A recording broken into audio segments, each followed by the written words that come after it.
Salut tout le monde à la maison, je m'appelle Claudia Lalancette et merci d'être avec nous encore une fois cette semaine à Cafouiller en tête-à-tête. J'espère que vous allez bien. Ici, il y a de la frénésie dans l'air. On a carrément un public en studio aujourd'hui et évidemment, les chroniqueuses sont là également parce qu'elles vont poser une question à notre invité.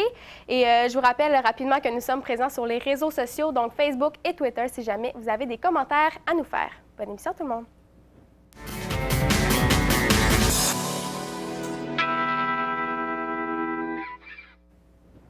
Il aime les mots, la musique, la réalisation, mais avant tout, c'est un gars de passion. Avec moi ce soir, Richard Petit. Salut Richard. Salut. Ben là, il y a un public en délire. Moi, je vais faire applaudir. Faut le sentir, ce public-là. Je te dis, c'est la frénésie, là. Non, mais c'est vrai. Honnêtement, c'est rare qu'il y ait autant de monde dans le studio comme ça. Tu attires les gens. Ben là, je pense que c'est un concours de circonstances, mais je vais prendre le compliment. Mais bref, merci d'être là. Ça fait plaisir, oui. Et Richard, je suis curieuse. C'est quoi tes premiers souvenirs en rapport avec la musique, toi? Écoute, il y a un souvenir marquant c'est la journée que j'ai réalisé que j'avais vraiment... En fait, que j'ai réalisé que j'étais capable de décortiquer la musique. Okay. C'est-à-dire que j'écoutais de musique, puis j'ai compris pourquoi j'aimais une chanson ou qu'est-ce que j'aimais dans une chanson. Et puis ça vient j'avais un disque, c'était un disque 33 tours vinyle. Dans ce temps-là, nous autres, on utilisait des disques, on mettait une aiguille dessus, puis au bout de 20 minutes, il fallait qu'on veille le disque de bord, tu sais, puis on remette l'aiguille. Et sur le tour de disque, j'avais il faut comprendre, à ce moment-là, on était en 1978, 79, et j'ai la trame sonore disco de Star Wars. OK. Mais écoute, ceux qui connaissent un peu la musique, le disco, dans le disco, il y a des lignes de basse vraiment, vraiment accrocheuses. Puis c'est un peu la base de danser, c'est dans la bass. Ouais. Puis, comment tu fais ça, ton petit move dedans? Je bougerais du bassin, mais c'est qu'il est assis. Là, c'est te lever aussi puis nous faire un petit danse. C'est ça parce que les Sud-Américains, ils disent qu'on danse, c'est nous autres par en haut, mais quand on danse, il faut danser par en haut. Fait que, ça pour dire que la ligne de basse qu'il y avait sur cet album-là, je l'aimais et je la chantais. Et je me suis mis à décortiquer. À un moment donné, j'écoutais... C'était le seul disque que j'avais, puis je jouais avec mes Legos, je faisais des scènes de Star Wars. Puis je me mettais ce disque-là à répétition. Mais c'était une toune de 20 minutes parce que c'était tout le côté du 33 tours. Puis là-dedans, bon, écoute, il y avait des arrangements de cordes, de trompettes. C'était vraiment tout un band qui jouait, que j'ai découvert par après que le bassiste, c'était Will Lee, qui est un des meilleurs bassistes de tous les temps, qui avait été enregistré sur l'album. Il y avait les Brecker Brothers d'un brass, d'un cuivre, qui est des super joueurs. Et c'est en décortiquant tout ça que j'ai réalisé que j'avais une mémoire et que j'étais capable d'identifier les instruments et d'aimer. Et là, je me suis mis à aimer plein d'affaires de A à Z dans la musique, quel que soit le style, pas à cause que la chanson était belle, c'était parce que j'aimais soit la ligne de bass dans la chanson, soit la ligne de piano, la petite mélodie, sa trompette. Mais le reste, je ne l'aimais pas, mais j'aimais la tune juste à cause d'un élément sonore dedans. Puis c'est le même que j'en suis venu à avoir un répertoire, à aimer la musique large. Oui, ton répertoire il était large dans le sens où j'ai lu que, étant plus jeune, tu aimais de tout les Beatles. Mais c'est quand, à l'adolescence, quand même, il y a eu un tournant, tu tripais plus sur AC/DC, Kiss. C'est quand ça s'est fait, ce changement-là? Moi, j'ai eu la chance, c'était en 1981. Il y a eu c'est parce que faut que tu suives les époques aussi de musique. Parce que, tu sais, c'est entre le passage des années 70 aux années 80, il y a eu comme cette ère de disco-là qui est arrivée là, autour de 76-77, qui a fini à peu près en 80-81. Et la musique rock a changé aussi. C'est comme une espèce de changement de garde qui a amené les années 80, le New Wave des années 80, mais dans le rock. Et j'ai eu la chance, moi, d'aller acheter l'album Back in Black de AC/DC, qui est devenu, on ne le savait pas ce jour-là, est devenu l'album rock le plus vendu de tous les temps. C'est un album qui est à découvrir, j'ai jeune. Si vous voulez, c'est comme on appelle l'abécédaire de la musique. C'est des références qu'il faut que tu connaisses quand tu aimes la musique. L'album Back in Black des AC/DC, c'est des hits, puis des hits, puis des hits. chanson après chanson. Ça fait que moi, j'ai découvert cet album-là et tout d'un coup, j'ai passé d'un peu des années... Moi, je sortais, j'avais peut-être 10 ou 11 ans à cette époque-là. C'est que oui, j'avais des disques de Nathalie Simard. J'étais en amour avec Nathalie Simard parce qu'il faut comprendre. Comme tous les hommes. Ben, j'avais le même âge qu'elle. Moi, je la non. voyais. Puis dans ce temps-là, nous autres, on n'avait pas des émissions jeunesse. Là. On n'avait pas des jeunes animateurs qui arrivaient, des Watatata, des Ramdam ou des trucs comme ça. Nous autres, là, la seule icône qu'on avait jeune qui existait, c'était Nathalie Simard. Parce qu'après ça, les comédiens qui nous animaient, nous autres, à la télévision, c'était les passe-partout, ces émissions-là. C'était tous des adultes qui nous animaient. C'était pas des enfants. Fait qu'on n'avait pas cette espèce de végétariat ou de Justin Bieber ou d'artistes jeunes. Les artistes, c'était des adultes. Ça fait que moi, Nathalie, on se dit, c'était la mienne. Puis le pire, c'est que, écoute, dans le show business, dans l'histoire, j'ai travaillé avec pratiquement tout le monde. Les plus grands, puis... j'ai jamais rencontré Nathalie Simard de ma vie. Elle écoute toujours Cafouillis. Bah, Nathalie, alors, l'appel est lancé. Nathalie, à un moment donné... Richard, on l'invite au Viking. Absolument. Puis, Non, mais Richard, t'es carrément un passionné de musique, ça se voit quand t'en parles. Ouais. Et bon, toi, tu es tombé dans la musique. Ton frère Martin, lui, c'est plus dans le monde de l'humour, mais... Ben, en fait, lui, il était dans la musique. Étonnamment, c'était le contraire quand on était jeune. Martin, c'est celui qui amenait la musique à la maison. Il est 4 ans plus vieux que moi. C'est qu'il veut pas... lui, il était peut-être à cette époque-là plus... Tu sais, quand ton frère a 10 ans puis l'autre en a 14, il est déjà, lui, au secondaire, puis le monde s'échange des cassettes. Puis moi, je faisais Moi, j'ai tout le temps été dans des troupes de théâtre, jeune amateur. C'est que je faisais tout le temps des pièces. C'est que moi, j'étais le petit comique de la famille. Puis Martin, c'était le gars de la musique. Puis il a essayé de se partir d'un band. Ça n'a pas marché. Ça n'a pas marché partout. Puis à un moment donné, lui, il rentre au cégep en impro. Puis c'est là que ça a fait le switch. Mais mon point étant que, est-ce que toute la famille Petit aimait ce monde-là qui est le milieu artistique? Non, Pas tout.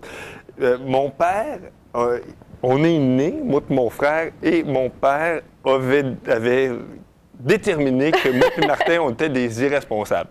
Écoute, ça n'a pas pris de temps.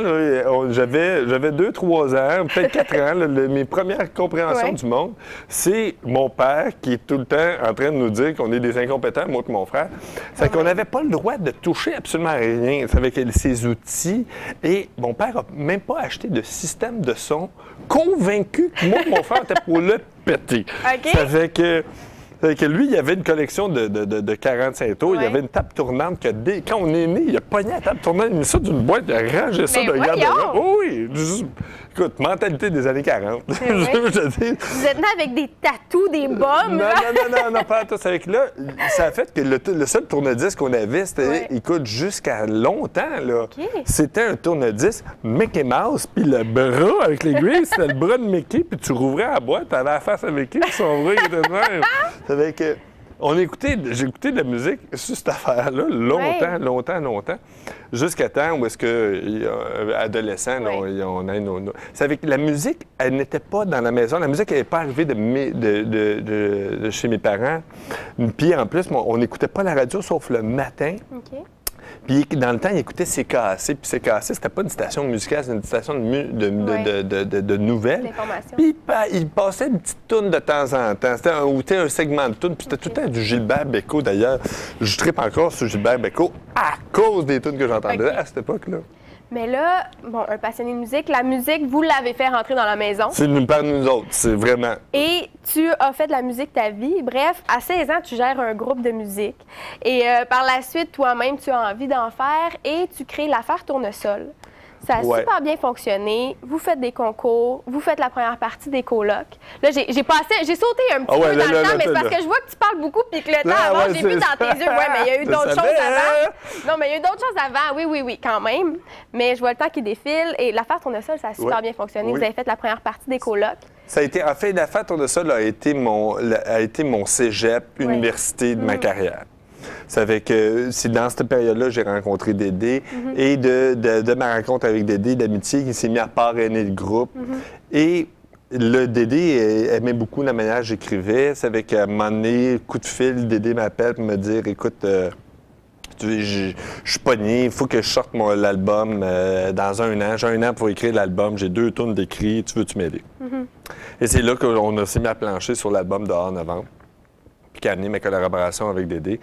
Puis ce chemin-là a amené à Dédé qui m'encourageait fortement à faire chemin solo. Et c'est, à un moment donné, il m'a pris par la main, il a dit, bon, là, c'est l'heure. En 2000, avec Kiss and Run? Oui, bien, juste un peu avant, où il est allé chercher le contre-disque. On a fait la réalisation de la pré-prod de l'album dans le studio à Dédé.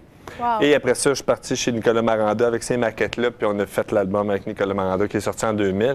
Puis coup de théâtre là, de la vie, tu sais, moi, ce que j'ai appelé la grande journée maniaco-dépressive. Là, moi, je me suis réveillé le 10 mai 2000 dans la plus belle journée de ma vie, parce que ça faisait 10 ans que je travaillais pour faire mon album.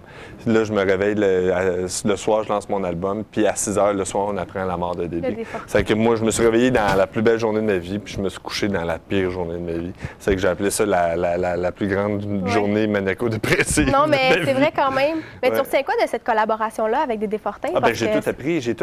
J'ai appris de Dédé. Ce que j'ai appris avec Dédé, c'est de croire, de pas penser à faire plaisir aux autres. Dans le sens que de faire les affaires puis de suivre tes convictions. Puis moi, je suis un gars de conviction, je crois en mes idées. Et jamais je vais me taire pour faire plaisir à des conventions si moi je juge dans mon fort intérieur que c'est faux. C'est que je vais toujours me manifester à ce moment-là. Et c'est Dédé qui m'a enseigné ça. Parce que je le voyais faire, puis j'ai dit, bien, effectivement, c'est ça qu'il faut faire. Dans la vie, il ne faut pas être un mouton, il faut dire les choses comme elles sont dans la vie. Et ça, je l'ai appris. Puis oui, évidemment, j'ai appris la réalisation avec lui, à le côtoyer, parce qu'on a fait comme 4 clips ensemble. D'ailleurs, dans le clip de Tassez-vous de là, moi, je joue à la fin. Là, je suis dans la bataille. Ah ouais, pour le réécouter. Puis j'ai des lunettes, puis j'ai des cheveux. C'est pour ça. T'as des cheveux? J'ai des cheveux. J'ai eu des cheveux. Puis c'est ça. C'est avec... puis évidemment, ben ça a été tout l'art... le travail acharné, puis la conviction dans ce que tu fais. Oui, bien, c'est beau, vraiment. Et justement, en 2000, grâce un petit peu à lui, tu lances... un petit peu, grâce à lui. OK, grâce à lui, tu lances ton premier album qui est Kiss and Run. Oui. Et tu étais un gars de groupe, veux pas, tu étais un gars de band. Est-ce que tu as trouvé ça difficile de partir voler de tes propres ailes?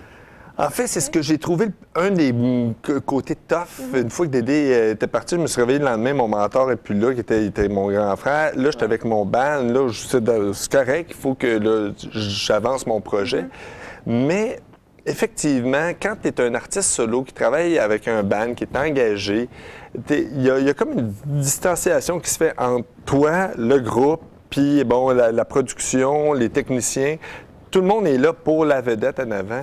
Puis, c'est un concept que j'enviais les équipes d'impro de mon frère, j'enviais les...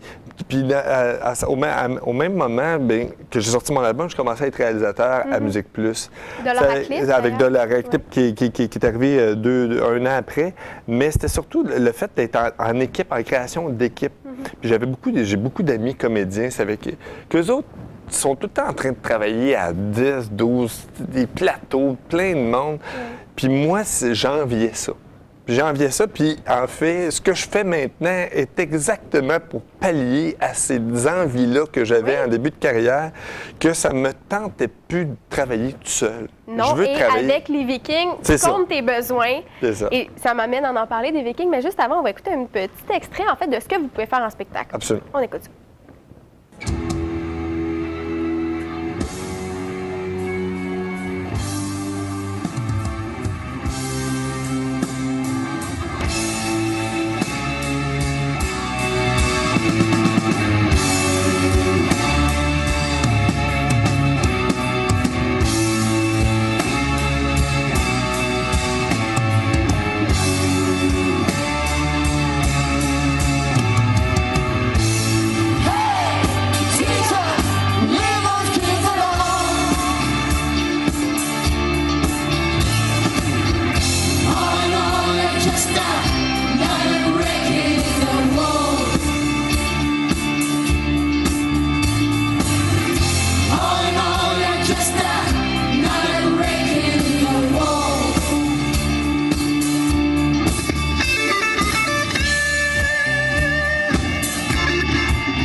c'était un bref extrait des Vikings, mais on peut aller voir en spectacle. Et là, Richard, tu vas comprendre pourquoi je saute du coq à l'âne depuis tantôt. Parce que j'ai vraiment sauté une étape de sa vie au grand complet, mais c'est parce qu'on a une surprise pour toi ce soir. Voyons là. Qu'on fasse entrer l'invité, mesdames et messieurs. Il arrive, et c'est Jason Guérin.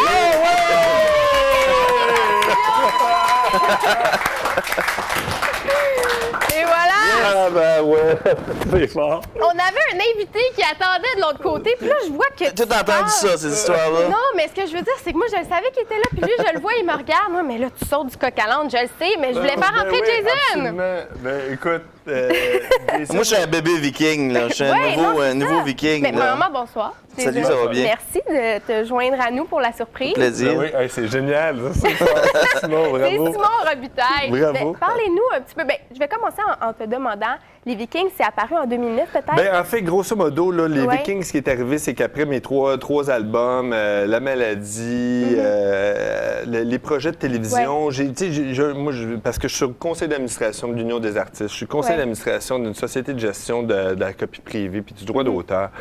Je vois le tableau de l'industrie puis je me dis, regarde, là, moi, je suis à ce moment-là, je suis sur le point d'accrocher mes patins, comme on dit. Puis, après une production, parce que je produisais des spectacles à Outre-mer pour les Forces armées canadiennes, qui est ce genre de spectacle-là où est-ce qu'on a plein d'artistes invités dessus, je me disais, il faut amener ça en tournée au Québec. Et avec mon partenaire, Michel Bruno, on a décidé, go, on part. Ouais. Ça fait qu'en 2010, on part le projet. Là, on invite nos amis autour qui sont là. Il y avait déjà Wilfred Leboutier, Émilie Bégin au départ, Stéphanie Bédard. Et on monte le projet qui prend de l'ampleur. Et le concept est simple, c'est qu'on a un band, puis on invite plein de chanteurs à venir. Puis on renouvelle la formule d'année en année, ce qui nous permet de tourner des festivals, puis de revenir dans les mêmes places avec un spectacle différent, puis de nouveaux mondes. Puis ça fait que cette année, quand là, je regardais la Star Academy l'année passée, puis je l'ai suivi assidûment, parce que justement, pour moi, c'était... Tu cherches des nouveaux talents. Ben, moi, c'est comme aller revoir le game des Bulldogs d'Hamilton. Là, tu sais, là, je cherche le nouveau Piqué Souban dans la gang. Tu es le nouveau Piqué Souban, Jason. Ça fait que... Ben non, mais là dès que je l'ai entendu chanter, j'ai fait OK. Jason, puis il y avait Caroline Gagnon aussi qui est rentrée, elle, instantanément d'un Viking d'été passé. Et puis Jason, ben j'ai donné un coup de fil. C'est Simon, je pense, qui m'avait donné son numéro. Je sais pas, je l'ai appelé. Je disais, hey, c'est où? Je m'en rappelle plus comment je t'ai dit. Comment ça s'est passé? Ben, à la base, moi, quand je suis sorti de l'académie, disons que Richard, c'est le premier qui m'a appelé puis qui m'a fait. Tu sais, on s'est liés d'amitié assez vite. Je veux dire, c'est comme mon grand frère artistique. Tu sais. Okay. Il me dit les vraies affaires, il me dit ce qui se passe. Puis c'est ça. On s'est liés d'amitié comme ça parce que moi, tu sais, j'étais nouveau là-dedans, puis tu sais, j'avais besoin d'un mentor, disons, puis ben Richard, c'est mon mentor. En fait, t'aurais dû faire peut-être sans m'en rendre compte ce que Dédé avait fait avec moi à l'époque. C'est mais c'est bien. Puis Jason, ben, à ce moment-là, écoute, là, tout de suite, il est rentré dans l'équipe, il fait toute la tournée avec nous autres. Puis, bon, cette année, on a une super belle tournée. Là, on a une vingtaine de shows. Qui est avec toi, là, ben, en là, ce cet été, il y a Jean-Marc Couture aussi, puis Andréane Leclerc de la mouture de Lorrané. Mais il y a Marjo qui est en tournée avec nous autres l'été. Il y a Wilfred Leboutillier, il y a Jason Roy-Léveillé, avec qui on vient juste de sortir.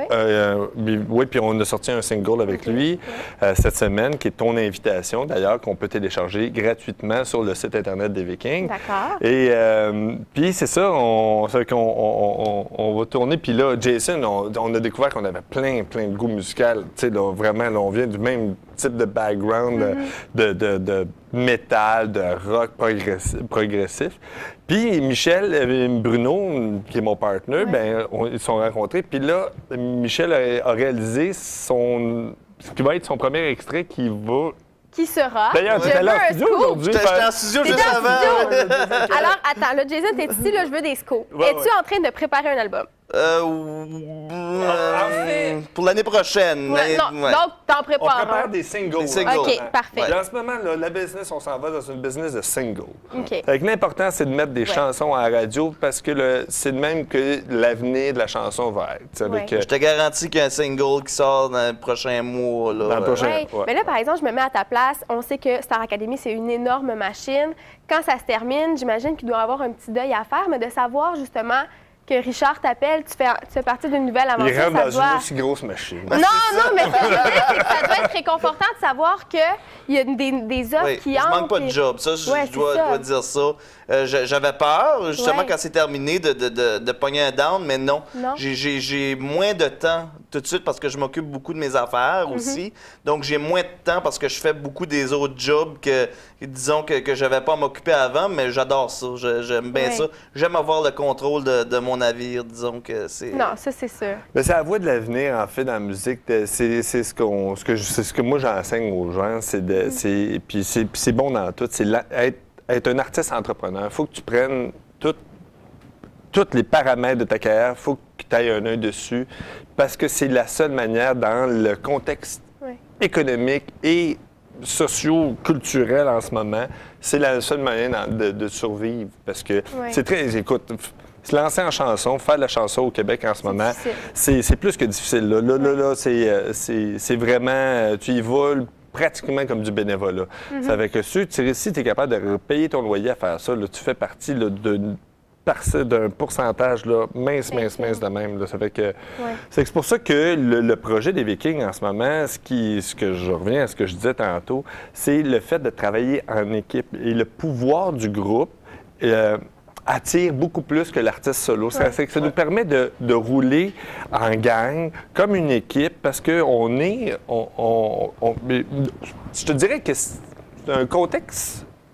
Je ne sais pas si c'est très québécois là, comme attitude, mais le fait que des projets comme Star Academy ont marché si fort que ça, mais tu peux mettre un parallèle à le succès des Boys, où est-ce que tu avais plein de faces connues comédiens qui faisaient une équipe, puis là, on s'est attaché aux Boys. On s'est attaché, mettons, à Lance et Compte, parce que c'est une équipe, c'est une gang, et on s'attache à... Vous êtes une famille, c'est en plein ça. C'est que là, tu as le choix. Tu aimes celui avec le chapeau, tu aimes celui pas de cheveux, tu aimes la petite blonde, tu aimes la grande brune. Il y a une panoplie à aimer. Il y a du choix pour tous les goûts, bref. En plein ça. C'est un supermarché de la chanson. Et ce que j'ai souvent lu aussi, c'est que les spectacles des Vikings, c'est carrément un événement. Ben oui, c'est parce qu'on... C'est pas des petits shows, là. On tourne en spectacle tout le temps dans des gros festivals devant des foules de 20 à 40 000 personnes. Avec, oui, c'est de l'événementiel gigantesque. On va aller voir ça sur Internet. Ben, en fait, on va aller voir les spectacles dans les salles, mais sur Internet, les coordonnées... Oui, en plus, ça, c'est ça. Les coordonnées vont être affichées au bas de l'écran.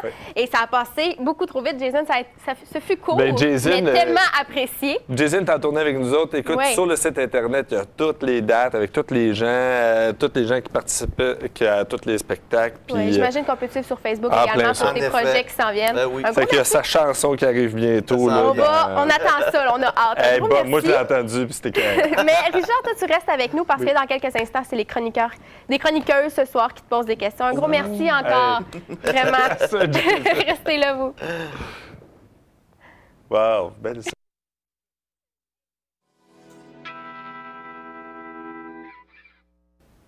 Donc, je suis toujours avec Richard Petit et évidemment, je tiens à remercier encore une fois Jason Guérette qui est venu. Ce fut court, mais tellement apprécié. Hein, vraiment. Absolument. Et là, on ne le dira pas, mais j'ai comme 20 000 coussins en dessous de moi. Pourquoi donc? Je sais pas. Il porte mal son nom de famille, tu sais. Mais bon, là, c'est les filles qui ont des questions pour toi. Oui! Donc, Marianne? Bonjour, Marianne. Allô? Moi, ma question, c'est quel est ton animal favori à part le chien et le chat? Oh my God, à part le chien et le chat. C'est les deux seuls que tu connais. C'est parce que je suis en amour avec mon chat. J'ai une relation tellement intense avec mon chat. Mais écoute, j'aime tous les animaux. J'aime tous les animaux, mais j'aime les félins. Si moi, je pouvais adopter un lion, j'aurais un lion. Parce que, tu le ferais. Ouais. Catherine? Est-ce qu'il y a un film que tu as vu récemment qui t'a particulièrement marqué? Oui, les infidèles. Les Intouchables. Intouchables, avec le gars paraplégique. Oui. Ça m'a bouleversé. C'est bon. Mais le film Les choristes m'a bouleversé complètement aussi. Je ne sais pas si vous l'avez vu. Non, celui-là, non. Les choristes. Les choristes. À voir. Eya? Moi, je voudrais savoir, est-ce que tu t'es vraiment concentré à ta carrière quand tu avais le concert ou bien... Pas du tout. Quand j'étais malade, je me suis concentré sur une seule chose, c'est-à-dire prendre soin de moi puis essayer de me rétablir. Et je me suis dit, en fait, parce que, petite morale de la vie, toute la vie, on nous apprend à être en santé. Et on nous apprend pas on apprend à cacher la maladie, puis à pas être malade. Ça fait qu'on vient que quand on est malade, on se sent coupable de le faire. Puis la meilleure chose quand tu veux t'occuper de toi, c'est de te donner le droit d'être malade et te donner le droit à l'échec. Et c'est en se donnant le droit à l'échec et à la maladie qu'après ça, on peut sereinement se mettre en mode guérison sans se sentir coupable aux yeux des autres. Rapidement, en quelques secondes, parce que moi aussi, je voulais en parler. Richard, est-ce que tu as toujours été comme ça, de justement, quand il t'arrive quelque chose dans la vie, de vouloir foncer? Puis... Ça prend des éléments déclencheurs, puis ça, c'est la vie qui va te les donner. Moi, s'il y a des moments, j'ai eu la chance jeune, quand je dis dans la fin de ma vingtaine, ce que j'appelle encore très jeune, dans une vie, de faire des voyages qui m'ont mis dans des pays. J'étais allé dans des pays où est-ce qu'il y avait des crises humanitaires, j'ai vu, et quand je suis revenu de là, j'ai compris que j'étais dans une position tellement plus favorable pour réussir ma vie, puis qu'à partir de ce jour-là, j'avais plus le droit de me plaindre de ma vie parce que j'ai réalisé qu'il y avait du monde qui avait même pas cette chance-là. Marie-Ève? Oui. Je veux tester ton intérêt sur l'actualité. Vas-y. As-tu une opinion sur le choix du nouveau pape François? Moi, je trouve ça dommage pour le Québec parce que ça aurait été le fun. Économiquement, ça aurait été bon d'avoir 1 million de touristes qui passent à la motte. On en a entendu parler beaucoup. Ils sont comme 450 habitants là-bas, mais... Oui, écoute, je pense que ça aurait été une belle publicité, mais sincèrement, je pense qu'on doit marcher dans la vie vers un État et une mondialisation laïque de l'humanité et non pas gérée par des religions. C'est mon opinion. Donc, tu es quand même content. Je suis content. Ça rend le monde heureux. Quand le monde est heureux, moi, je suis heureux. Sinon, en 15 secondes, Richard, ton dernier album solo remonte en 2008. Est-ce qu'il y en aura d'autres? Jamais. Jamais? Jamais. Je vais peut-être faire des chansons, mais pour moi, faire un disque, c'est fini. Parfait. Je peux à autre chose maintenant. Je fais de la création d'événements. Moi, je rassemble des talents. C'est ça mon œuvre. Et tu rassembles plein de Vikings et on va aller voir ça sur Internet. On va aller voir en spectacle. C'était vraiment le fun. Merci. On aurait pu prendre 2 heures encore. Génial. Merci, Richard Petit. Et merci à vous, les filles. Et évidemment, on se revoit la semaine prochaine, tout le monde. Bye!